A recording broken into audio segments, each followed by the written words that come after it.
안녕하세요. 조청현입니다. 9월 13일 월요일 사건으로 보는 세계사 시작하도록 하겠습니다.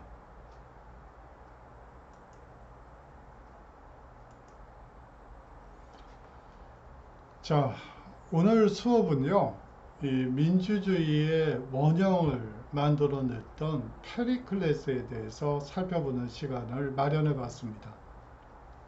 오른쪽 그림은요, 이 페리클레스가 펠로포네소스 전쟁 전몰자들을 위한 장례식 연설 장면을 그림으로 표현한 그림인데요. 이것은 그 당시에 그려진 그림이 아니고 이 시간이 지난 한 18세기 정도에 그려진 그림이기 때문에 이런 상황에서 연설이 이루어졌는지는 사실 좀 의아한 부분이 있습니다.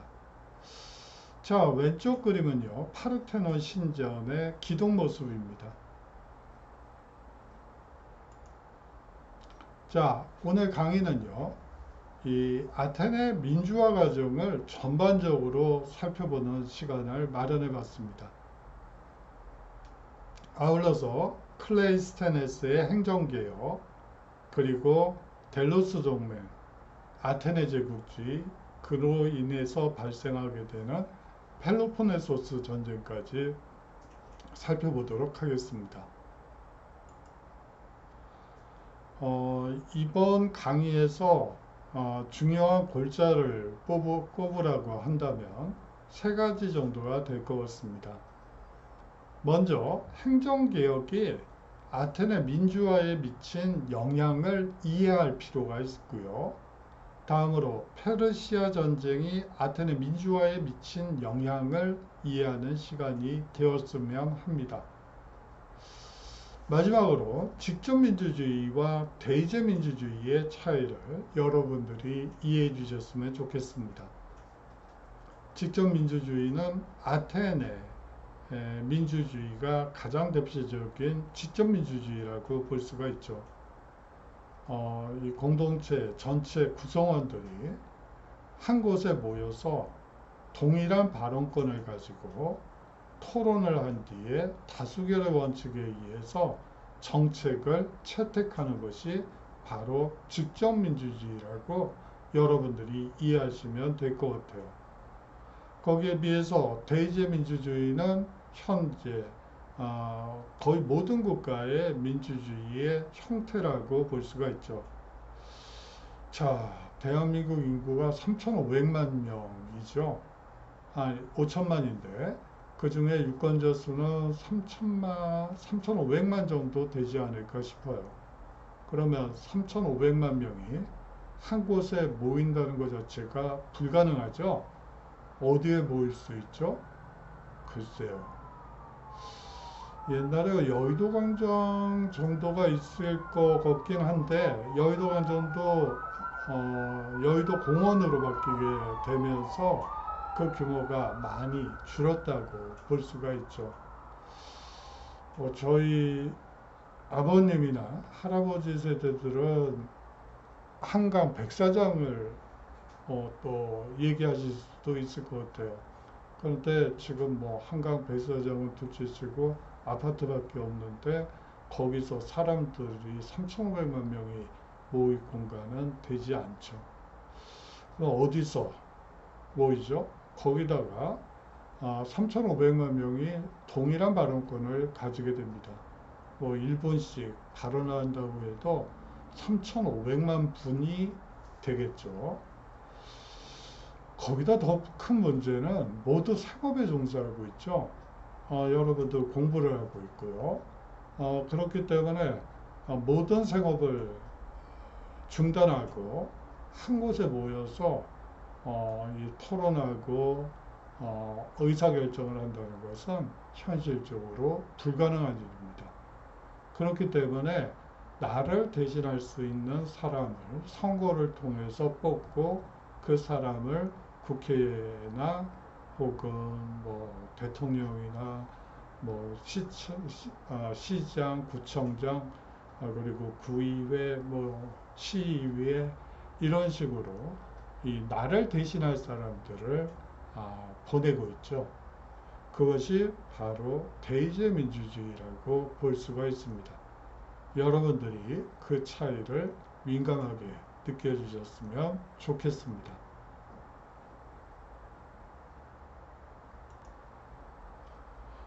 예, 그렇고요.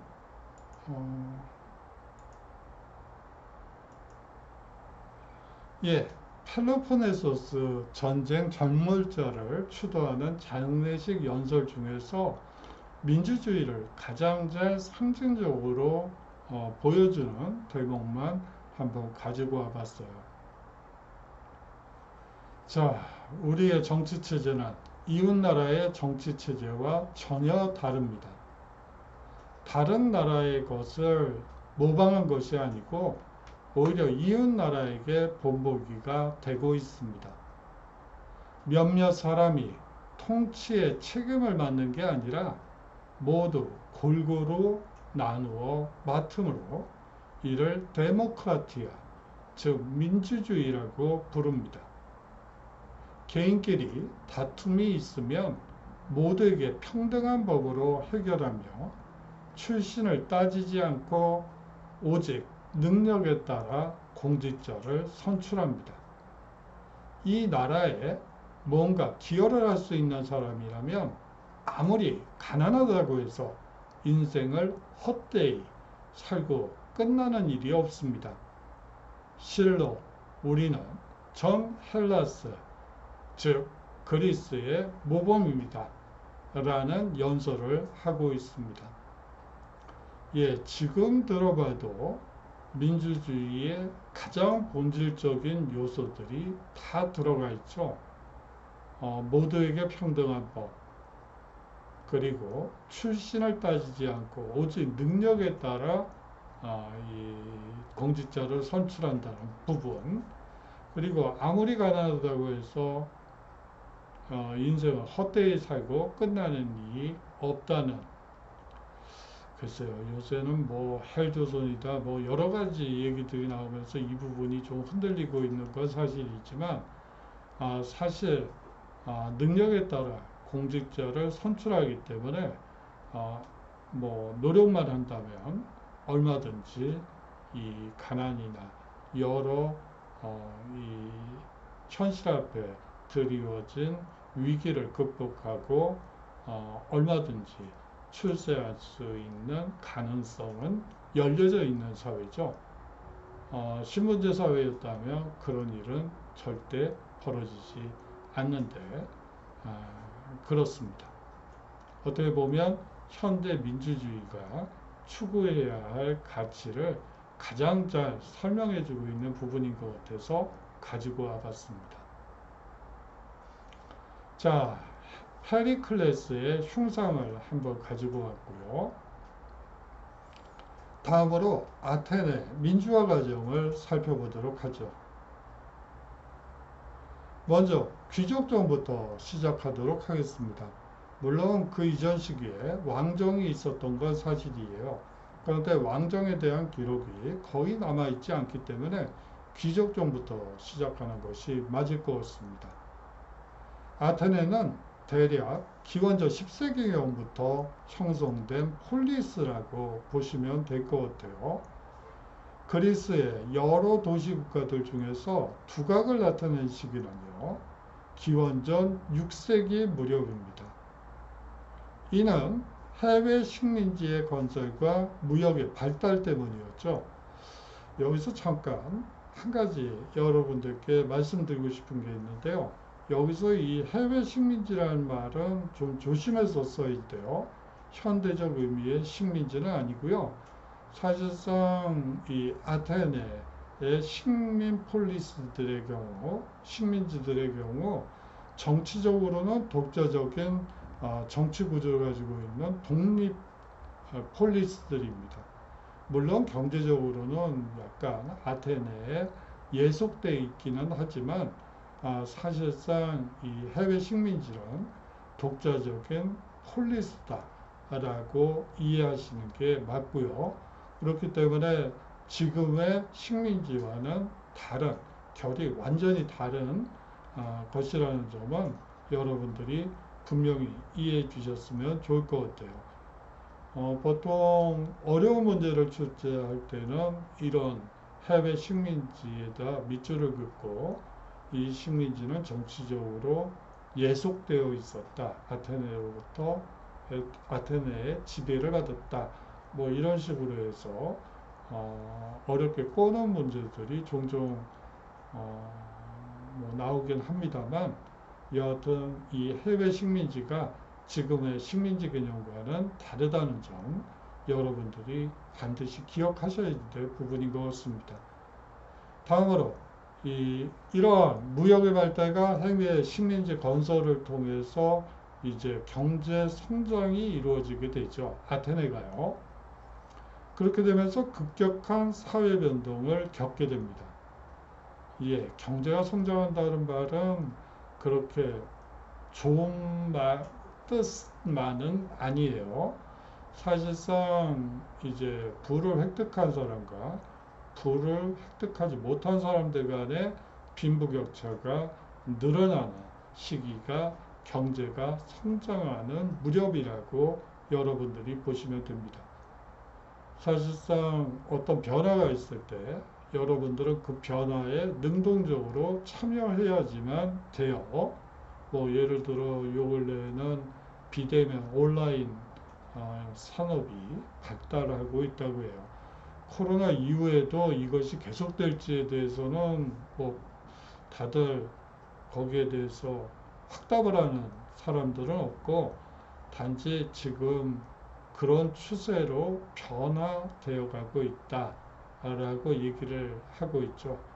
그렇다면 여러분들은 그 변화에 능동적으로 참여해야 합니다. 직업을 선택하더라도 그래요. 뭐 직업을 선택할 때 가장 좋은 방법은 본인이 잘하는 것을 선택하는 게 제 1순위예요. 보통 본인이 좋아하지 않는 일을 하게 되면 회사에 들어가도 금세 스스로 그만두더라고요. 뭐 그거는 어쩔 수 없는 일인 것 같아요. 그렇기 때문에 본인이 가장 잘할 수 있는 일을 먼저 찾아보고 그 다음에 이제 그러한 사회 변동이 있을 때 그 분위기를 타야지 되겠죠. 제가 좀 옆으로 많이 샜네요. 다시 현실로, 과거로 돌아가도록 하겠습니다. 이 아테네를 포함한 그리스 도시 국가들은요, 그때까지 농업을 기반으로 하고 토지를 많이 가진 귀족들이 지배하는 체제, 즉 귀족정이었습니다. 그러나 이 상공업 발달로 막대한 부를 가진 평민이 늘어나면서요, 귀족과 평민 사이의 권력투쟁, 다시 말하면 신분투쟁이라고 해도 무방해요. 이 권력투쟁, 즉 신분투쟁이 일어나는 동시에 여기에 또 하나의 이 갈등 요소가 추가되게 되죠. 바로 부유층과 빈곤층 사이의 대립도 격화되게 됩니다. 다시 말하면 지금 위기의 순간이라고 볼 수가 있겠죠. 한편으로는 이 신분투쟁, 또 다른 한편으로는 이 계층 간의 이 부유층과 빈곤층 사이의 대립이 격화되던 혼돈, 혼란, 위기의 순간이라고 볼 수가 있습니다. 여기에 기름을 부은 것이 군사전술의 변화였죠. 귀족이 전차를 타고 선봉으로 나서 싸웠던 전술 측에는 이제 중장보병이 밀집 대응을 갖춰 싸우는 전술로 바뀌게 됩니다. 이제 나를 따르라 라는 전술에서 이제 중장보병이 밀집 대응, 육렬, 십행에 사실상 밀집 대응을 갖춰서 적을 향해서 함께 앞으로 나가 싸우고 또 함께 후퇴하는 그러한 전술을 통해서 이 전술 체계가 그렇게 변화되게 됩니다. 당시 군대는요, 이 군수물품을 자비 부담으로 했어요. 예를 들어 식량부터 시작해서 무기와 병장기를 스스로 장만해야지 됐죠. 그렇기 때문에 이제 부유한 평민들도 군대에 나가 국가를 위해 그 지키는 일에 참여하게 됩니다. 이에 따라서 나라를 지킨 부유한 평민들이 당연히 너무나 자연스럽게 자신의 권리를 주장하게 되는 것이죠. 자, 앞서 말씀을 드렸었죠. 자, 신분 간의 갈등, 귀족과 평민, 그리고 계급 간의 갈등, 부자와 가난한 자, 이러한 극심한 사회 분열과 갈등을 틈타서 귀족과 평민 사이에서 균형을 잡고 사회 안정을 가져오는 역할을 내세워 권력을 장악한 자들이 참주, 티라노스, 지금 현대식으로 얘기를 하자면 독재자라고 볼 수가 있습니다.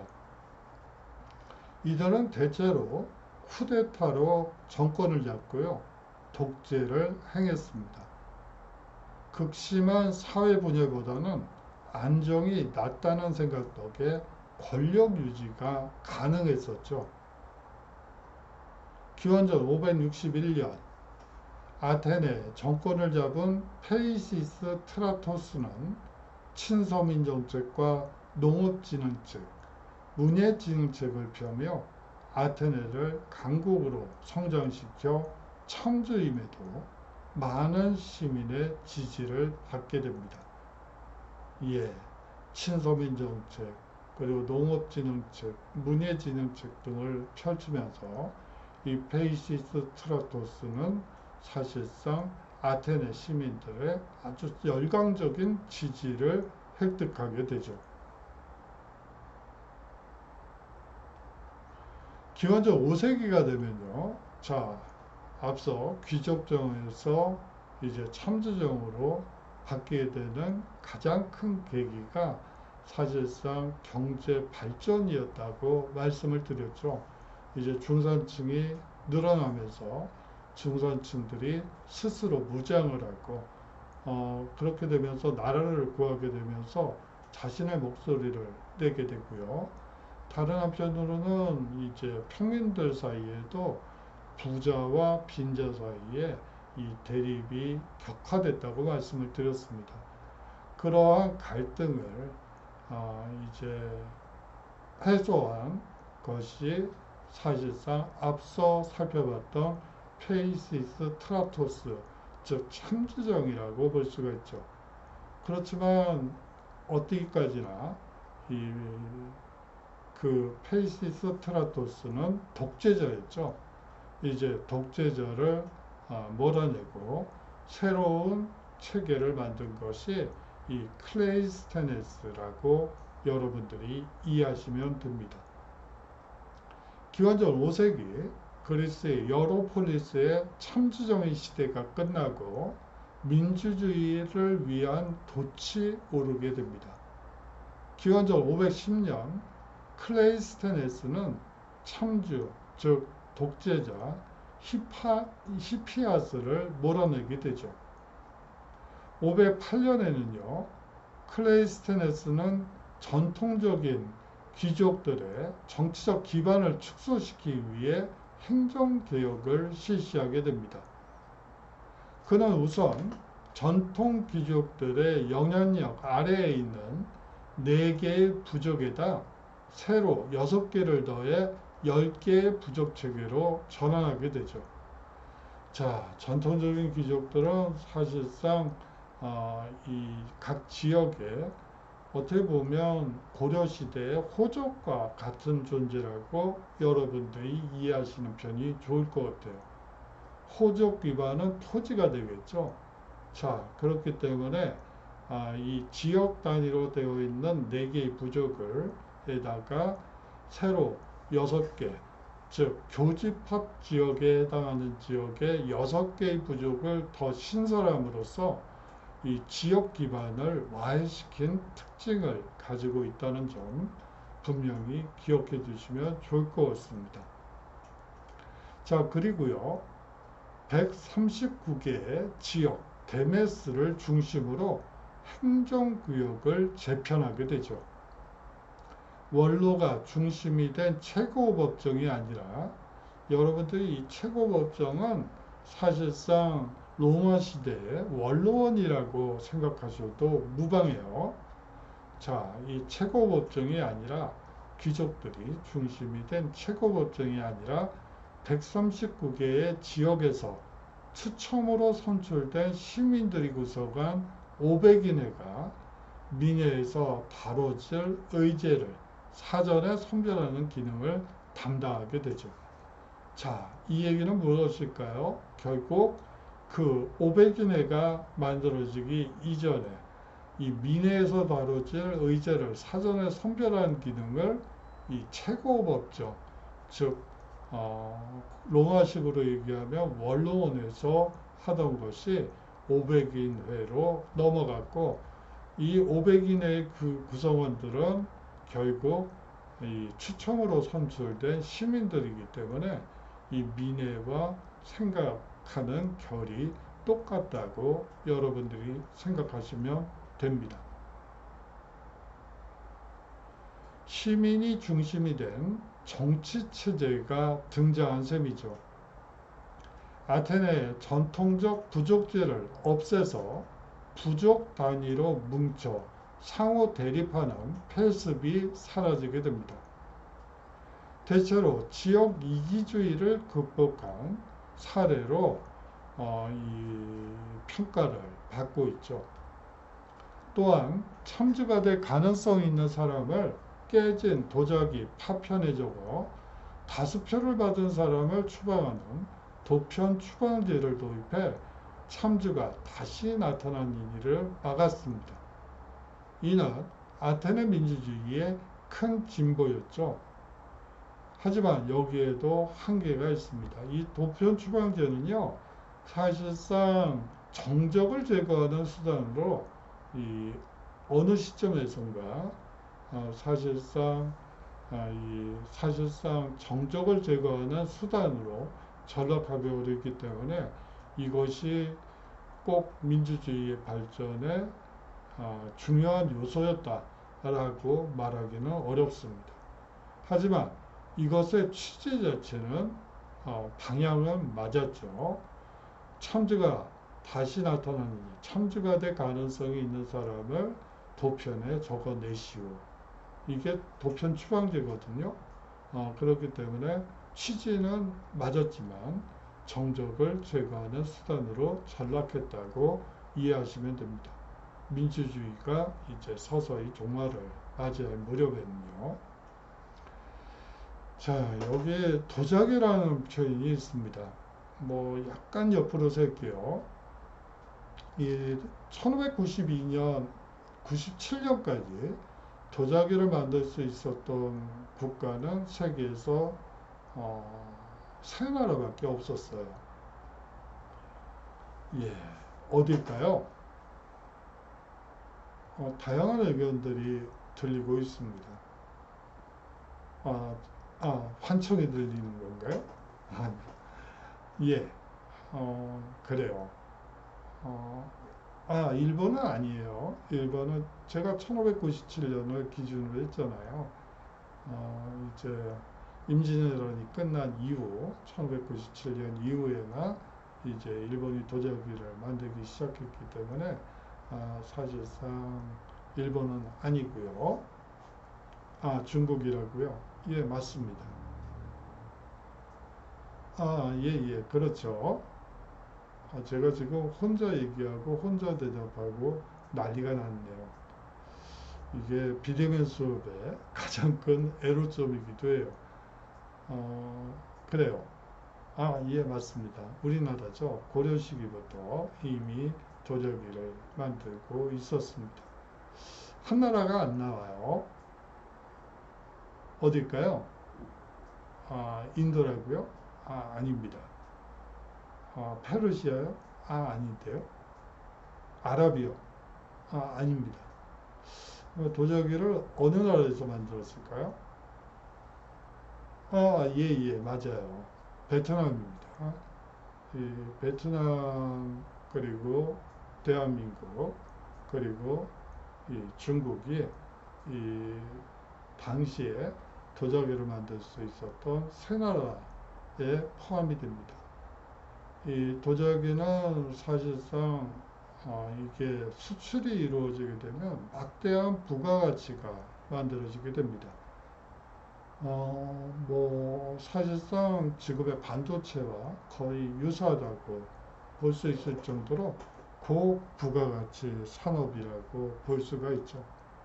어, 이 세 나라 상당히 중요한 이 1997년 이전에 세계사에서 가장 중요한 나라들 중에 나라들이에요. 이 베트남 같은 경우에 이제 당나라의 이 빈곤가라고 있습니다. 외국인이 보는 과거 시험이라고 볼 수가 있는데, 이 빈곤가에서 장원은 대부분 베트남 출신들이, 뭐 가끔 티베트 출신들도 하긴 하지만, 뭐 대부분 베트남 출신들이 많이 하고요. 그 다음 차석이 이제 통일신라, 그 다음 3등이 발해 출신이 이제 3등이 보통 돼요. 그건 정해져 있는 순서예요. 이 유교적인 수준도 상당히 높은 나라입니다. 그래요. 도자기 얘기를 하다 보니까 동아시아사로 넘어가 버렸네요. 죄송합니다. 그래요. 자, 직접 민주 정치를 불러온 이 페르시아 전쟁에 대해서 살펴보는데요. 왜 전쟁이 직접 민주 정치를 불러왔을까요? 전쟁이란 건 정말 무서운 거죠. 뭐 저는 전쟁을 경험한 적이 없죠. 아버지 세대는 6.25 전쟁을 경험했고, 삼촌 세대는 월남전을 경험을 했고, 뭐 그렇지만 저희 세대는 정말 뭐 별로 전쟁이라는 걸 모르는 저희 세대부터라고 볼 수가 있겠죠. 그런데 어떻게 이 페르시아 전쟁이 직접 민주 정치를 불러내 왔을까요? 한번 그 사연을 들어보도록 하겠습니다. 본격적인 아테네 직접 민주주의가 가능해지기 위해서는 페르시아 전쟁이 필요했습니다. 페르시아의 다리우스 1세와 그의 아들 크세룩세스 1세의 그리스 침략은 아테네를 비롯한 그리스 도시 국가들의 사상 최대의 위기였죠. 하지만 위기는 곧 기회이기도 했습니다. 달걀로 바위치기라던, 그 비싼 달걀로 어떻게 바위를 치는지 모르겠습니다만, 요새 왜 달걀 값이 그렇게 비싸죠? 여하튼 이 달걀로 바위치기라던 이 페르시아와의 전쟁에서 의외로 바위가 달걀에 맞아 쪼개져 버렸죠. 아테네의 주가는 단숨에 뛰어오르게 됩니다.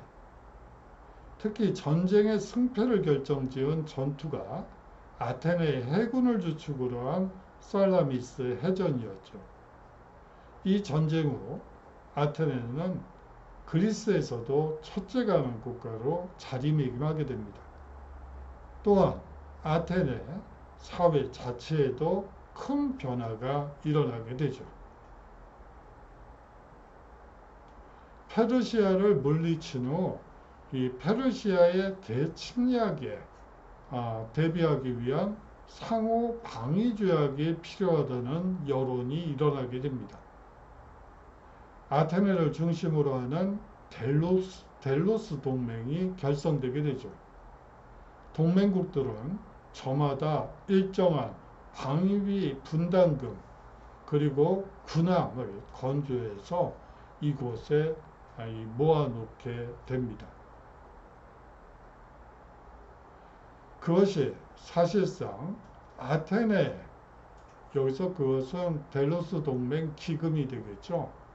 그것이 사실상 아테네 국고처럼 악용되고 그리스 방어용이라는 명분하에 이 아테네 본국의 함대를 건조하고 유지하는데 활용되기도 합니다. 바야흐로 아테네 제국이 탄생한 것이죠. 아테네가 해상 제국으로 나날이 성장하면서 페르시아 전쟁 때에 중요해진 노자비들의 지위가 향상되게 됩니다.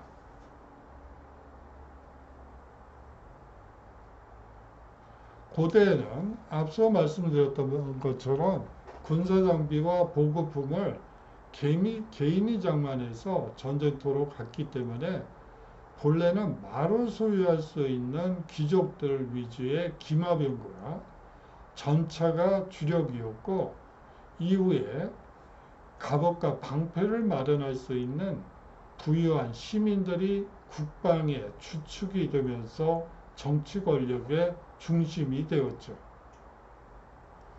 그런데 이 군함의 노자비는 팔의 힘 말고는 아무것도 없는 취하층 시민이 담당하였습니다. 이제 그 노자비의 중요성이 극대화된 것이었죠. 자, 해전에서의 승리, 그것은 바로 노자비의 이 팔의 힘 때문에 나라를 구하게 되었고 페르시아라는 강성한 국가를 물리칠 수 있는 힘의 기반도 바로 이 노자비의 팔의 힘이었죠. 이는 아테네 하층민들의 정치적 지위를 크게 향상시키게 됩니다. 페리클리스의 말 그대로 통치권을 모두 골고루 나누어 맡고 나라에 뭔가 기여를 할 수 있다면 가난해도 상관없는 본격적인 직접 민주정치가 시작된 것이죠.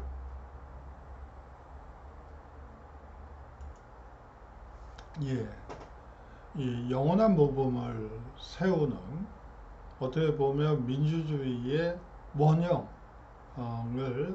세운 시기가 이 페리클레스, 즉 페르시아 전쟁 이후라고 볼 수가 있습니다. 이 페리클레스는 아테네 민주주의, 아테네 제국을 전성기로 이끈 위대한 정치가였죠. 클레이스테네스의 먼 친척이기도 했던 그는 보수파와 개혁파가 대립하는 와중에 귀족 출신이면서 개혁파의 선봉장이 되어 이 아테네의 정치개혁을 이끌게 됩니다. 이 수사법과 운병술에 아주 능했다고 전해지고 있죠. 사람들을 감동시키는, 사람들이 자발성을 이끌어내는 수사법과 운병술에 상당히 능했다고 합니다.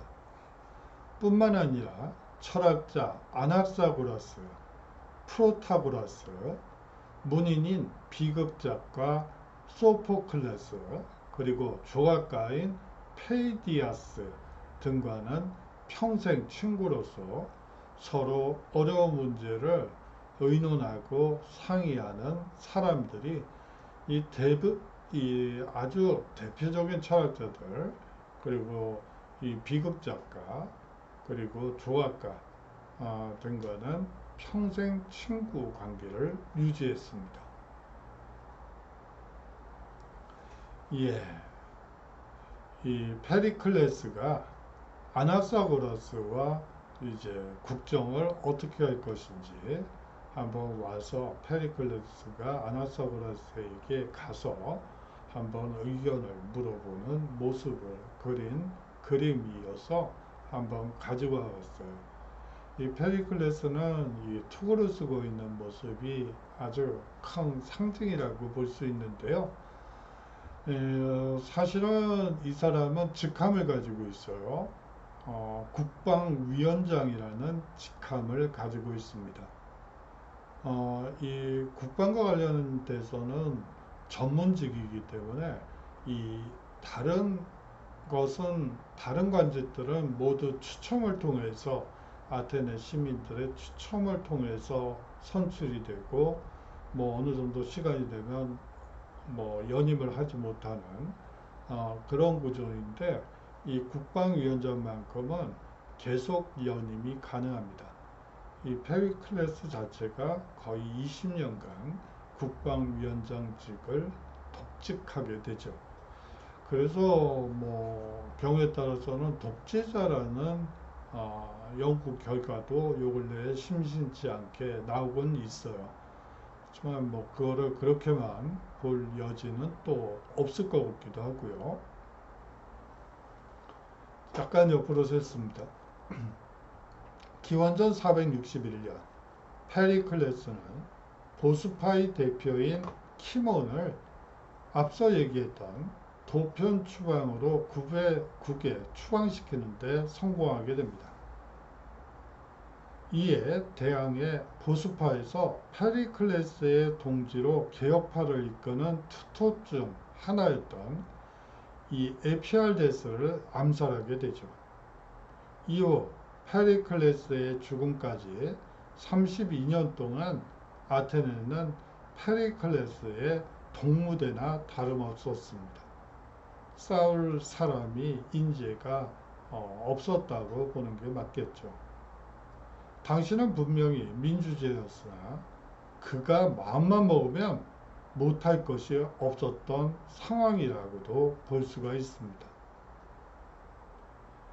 역사가 투키디데스는 펠로폰네소스 전쟁사에서 당신은 사실상 페리클레스가 제일 시민으로 통치한 1인 독재 시대였다고 평가를 내리기도 했죠. 하지만 나중에 로마의 옥타비아누스가 제일 시민을 자처하며 공화국을 제국으로 만들었던 것과는 달리 페리클레스는 이 아테네 지적 민주주의의 본질을 건드리진 않았습니다.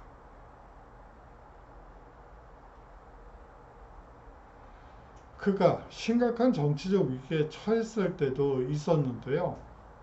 앞서 얘기했던 친구이자 조각가인 페이디아스가 공금 유용 혐의로 기소되었을 때, 그리고요, 또 한 번은 평생의 연인이었던 아스파시아가 신성 모독 혐의를 받았을 때, 그리고 말년에 펠로폰네소스 전쟁이 일어났을 때 전쟁을 제대로 이끌지 못한다는 비난을 받았을 때, 이 세 번의 위기가 있었습니다. 이때마다 페리클레스는 사실상 도편 추방을 당할 위험에 처했고 한동안 모든 공직에서 물러나기도 했었죠. 그럴 때면 언제나 그는 오직 성난 시민 앞에서 고개를 숙이고 눈물로 자신의 무죄를 주장했습니다. 그래요. 용기가 없으면 자신의 잘못을 인정하는 건 어렵죠. 사실상 용기가 있어야지만 뭐 고개를 숙일 수도 있고 눈물로 자신의 무죄를 주장할 수도 있습니다. 이런 위기의 상황에 이 자신의 무죄를 눈물로, 그리고 자신의 잘못을, 그리고 이 시민들에게 이 납득시키고 설득하고 할 수 있었던 것은 이 아테네가 가지고 있던 아주 중요한 자산이었다라고 볼 수 있겠죠. 외교 정책에서 페리클레스는 이 아테네 제국을 유지하되 되도록 무력 충돌은 회피한다는 전략으로 일관했습니다. 그 결과 기원전 449년 페르시아와 그리고 기원전 445년 스파르타와 평화조약을 체결하게 되죠. 그 다음에 내치에 힘쓰게 됩니다. 아테네를 말끔히 재정비하여 누구나 찬탄할 만한 아름다운 도시로 만드는 도시 정비 사업을 추진하게 되고요. 파르테논 신전을 비롯한 아크로폴리스도 그의 시대에 만들어지게 됩니다. 그런데 이 도시 정비 사업 그리고 신전과 아크로폴리스 이 건설 사업에 쓰인 재원은 사실상 앞서 얘기 드렸던 델로스 동맹기금, 즉 앞으로 쳐들어올지도 모르는 페르시아와의 이 재전쟁을 예방하기 위한 이 기금, 모아놨던 전쟁 기금을 이런 식으로 유용했던 것이죠. 앞서 이 직접민주주의에서 생업을 내버려 둔 채 사실상 모두 한 자리에 모여서 같은 주제를 토론하고 그 다음에 다수결로 뽑는다고 결정을 한다고 말씀을 드렸는데요. 그러기 위해서는 당연히 물론 노예제 사회이긴 하지만 노예들이 일을 하긴 합니다만 그럼에도 불구하고 사실상 생업이 있는 사람들이 그렇게 하기는 어렵죠. 그렇기 때문에 의회에 참여한 시민들에게 사실상 수당을 지급하게 되는데요. 그 수당 역시 델로스 동맹 기금을 유용하게 되죠. 아테네 민주주의는 사실상 이 델로스 동맹 기금을 통해서 정착이 되고 안착이 됐다고 보는 것이 맞습니다. 이 파르테논 신전에 구현된 완벽한 고전미는 건축뿐 아니라 조각, 회화, 그리고 철학과 문학에서도 완성되게 되죠. 아이스큐로스, 소포크레스, 에우리피데스는 고전 비극을 완성하고요. 또 헤로도토스와 이 투키디데스는 역사학을 창립하게 됩니다. 아울러서 아나사고라스, 엠페도클레스, 데모크리토스가 우주의 이치를 탐구하는 한편에서는 이 소크라테스가 제자들에게 도덕 철학을 가르치기도 했죠. 실로 아테네는 그리스뿐 아니라 전 세계 서양의 모범이었고 그 모범은 수천 년 동안 서양 문명의 원천으로 작용하게 됩니다. 하지만 완벽한 것은 단명할 수밖에 없는가 봅니다. 예, 페리클레스고요. 이 파르테논 신전의 모습입니다. 페리클레스가 우리는 헬라스의 모범이다. 여기서 이 헬라스라는 말이 있는데요. 여러분들이 동경올림픽 몇 달 전에 있었던 동경올림픽에 그리스 선수들을 봤는지 모르겠어요. 그리스 선수들은 국명을 헬레네스라고 적고 있습니다. 이 그리스와 같은 말이죠. 이 헬라 여신의 사람들, 다시 말하면 이 그리스 사람들을 헬라스라고 얘기하는 것이죠. 그렇기 때문에 이 올림픽에 참여하는 이 국가명에 헬라스라는 국명을 달고 나오죠. 여하튼 우리는 그리스의 모범이다 라고 선언한 연설은 바로 펠로폰네소스 전쟁 개시 후 몇 달이 지난 시점에서 전몰자들의 장례식을 치르며 행한 연설이었습니다. 이 전쟁은 페르시아를 물리치고 얻은 그리스의 영광을 그리스인 스스로 허물어뜨리고 아테네의 황금시대 또한 이로써 쇠퇴하고 가는 자멸적인 전쟁이라고 보시는 편이 좋습니다. 그래요. 폴리스의 규모가 많은 곳은 10만이 넘고 여기서 10만이라는 것은 그 남성 군인들의 숫자라고 보시면 돼요. 다시 말하면 참정권을 가지고 있는 군인이자 시민이라고 보시면 됩니다. 10만에서 한 만에서 2만 정도 규모의 이 폴리스까지 포함하면 거의 고만고만한 100여 개, 200여 개의 국가가 치열한 내전 상황으로 접어들었다고 여러분들이 보시면 될 것 같아요. 고만한 뭐 여러분들 중고등학교 생활을 해보셔서 저희 때는 뭐 학폭위 같은 건 없었죠.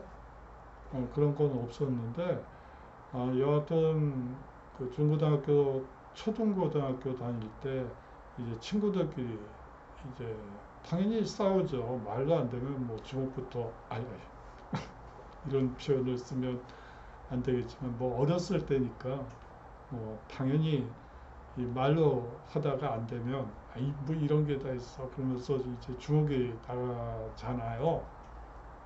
조심스럽네. 그렇게 되면 이제 거의 비슷비슷한 친구들끼리 싸우면 아주 격렬해져요. 거의 뭐 이런 표현은 좀 그렇긴 하지만 피투성이가 된다고 보는 게 맞아요. 근데 이 덩치 차이가 나게 되면 싸움도 뭐 그냥 허무하게 끝나죠. 대부분의 경우. 근데 가끔 이제 작은 고추가 매울 때도 있죠. 그런 예외가 아닌 이상은 그냥 거의 허무하게 끝나버리죠.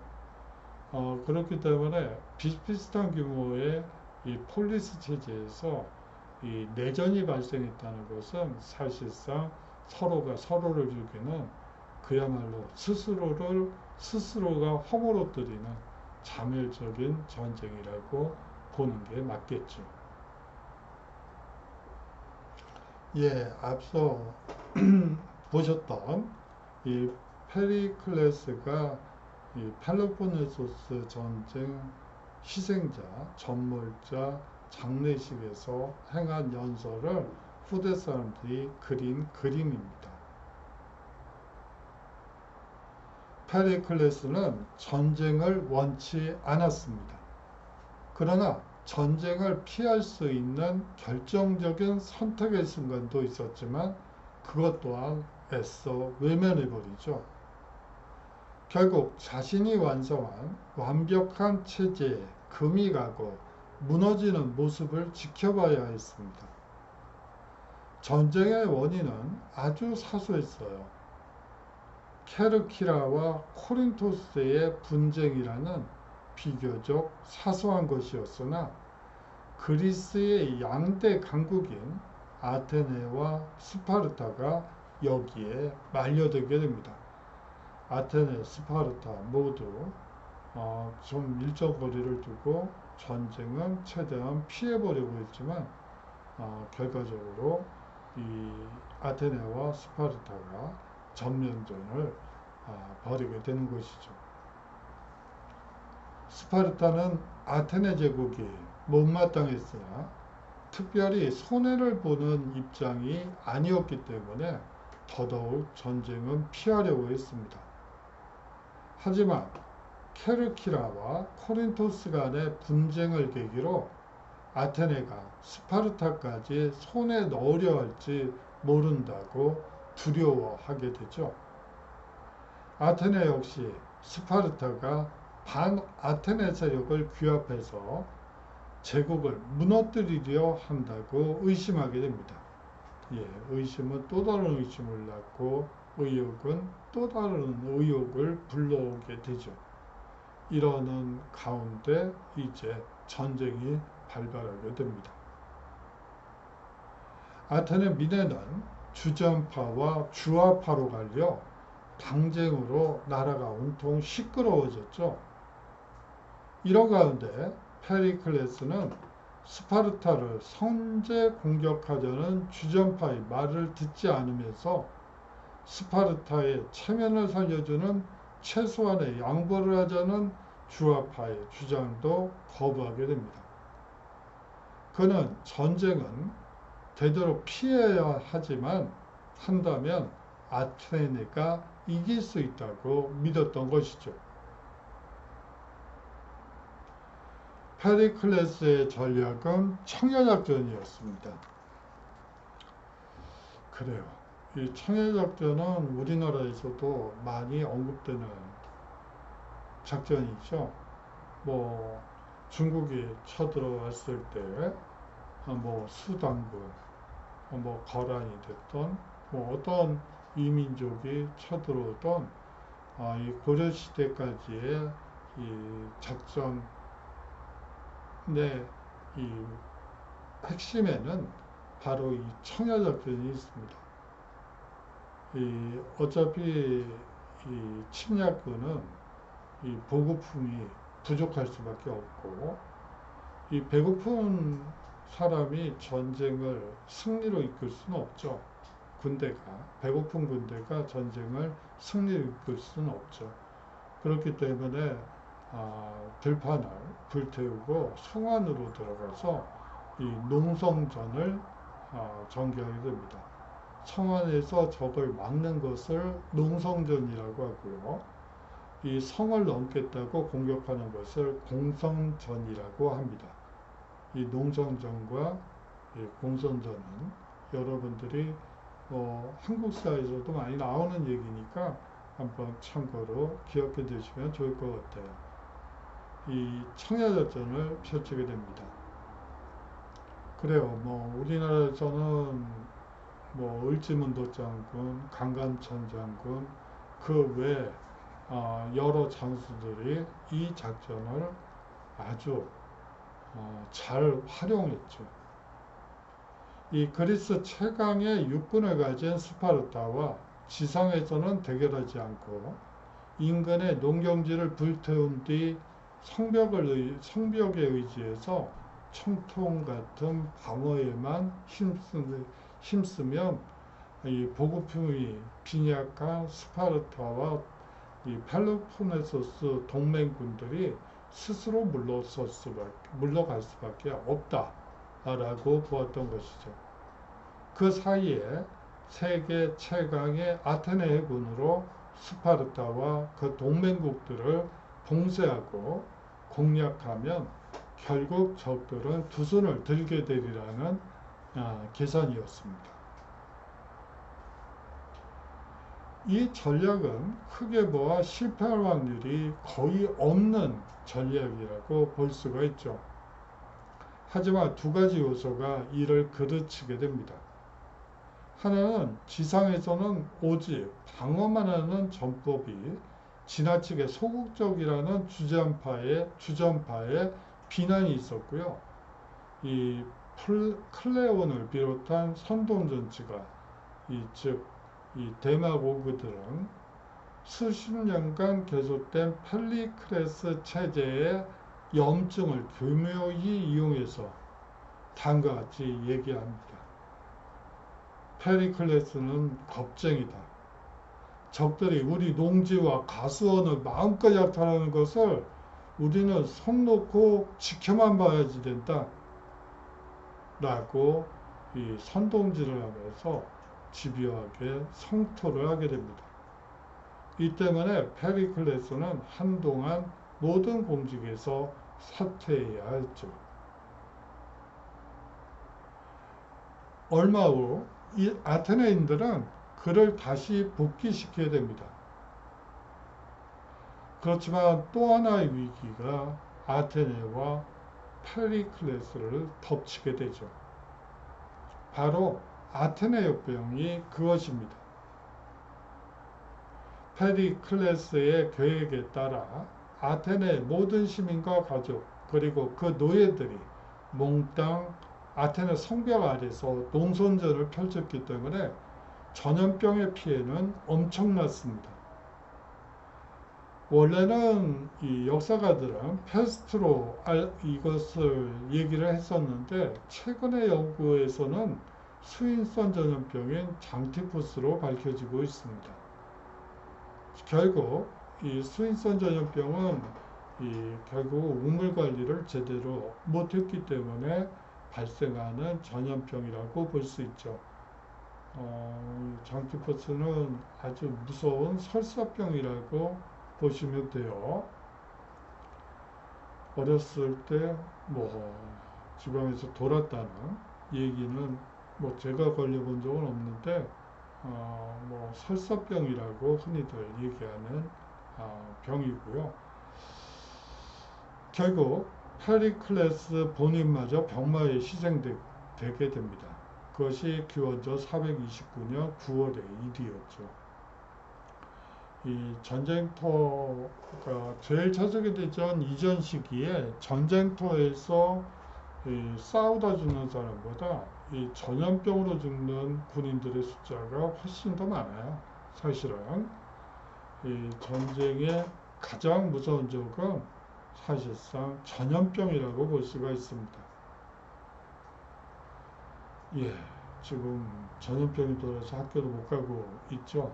전염병이라는 것은 여하튼 이 돌림병이라는 것은 이 인류의 역사와 함께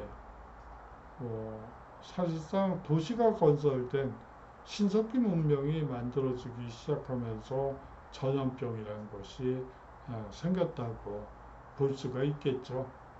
인류와 함께한 것이라고 볼 수가 있습니다. 그 흑사병에 대해서는 수업 시간에 한번 하도록 하겠습니다. 아테네도 이 스파르타도 이 전쟁이 기껏해야 1년이면 끝날 줄 알았습니다. 하지만 실제로는 28년간 계속되었죠. 결국 기원전 405년 아테네가 스파르타에 항복함으로써 종전이 선언되게 됩니다. 사실상 이긴 자나 진 자나 상처밖에 남지 않은 전쟁이었죠. 펠로폰네소스 전쟁의 결과 페리클레스가 그토록 자신했던 민주정치조차 중후정치로 전락하거나 가두정치로 바뀌게 됩니다. 도시국가 내에서도 당파가 갈려 서로 헐뜯고 학살하면서 시민의 애국심도 도덕의식도 땅에 떨어지게 되죠. 쇠약해진 그리스를 다시 한번 페르시아가 침략했다면 이번에는 성공했을지도 모릅니다.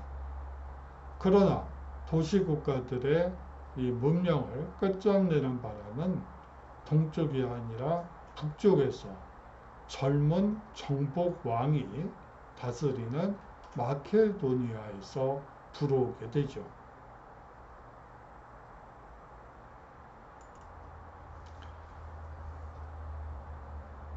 예, 지금까지 아테네 민주화 과정과 펠로폰네소스 전쟁에 대해서 전반적으로 살펴봤어요. 예, 그리고요, 제가 공지사항에 주차별 강의 목차를 좀 변경해서 올려드렸습니다. 이 내용이 약간 좀 어려울 것 같아요. 어려운 주제를 가지고 여러분들께 해드린 것보다는 사실상 뭐 너무 어렵게 되면 이 흥미를 반감시킬 수도 있을 것 같아서 다른 역사에서 꼭 중요한 그렇지만 여러분들이 반드시 알아야 될 몇 가지 변경토록 할게요. 아마 나름대로 바꿔봤는데요. 한번 여러분들이 클릭하셔서 한번 보시기 바랍니다. 자, 오늘의 과제에 대해서 말씀드리겠습니다. 이 아테네 민주화 과정과요, 이 펠로폰네소스 전쟁을 A4 한 페이지 이내로 요약 정리해 주시면 좋을 것 같습니다. 사실은 뭐 참지정에 대한 이 아테네 민주화에 미친 영향에 대해서 한번 적어봐라 라고 내려고 했었는데 그러면 좀 너무 어려워하실 것 같아서 이번에는 처음에 몸풀기 과정으로 그냥 한번 요약하는 이 과제를 여러분들께 드릴게요. 예. 장시간 동안 수업 들어주셔서 감사하고요. 다음 주에 건강한 모습으로 우리 서로 인사 나누도록 하죠. 안녕히 계십시오.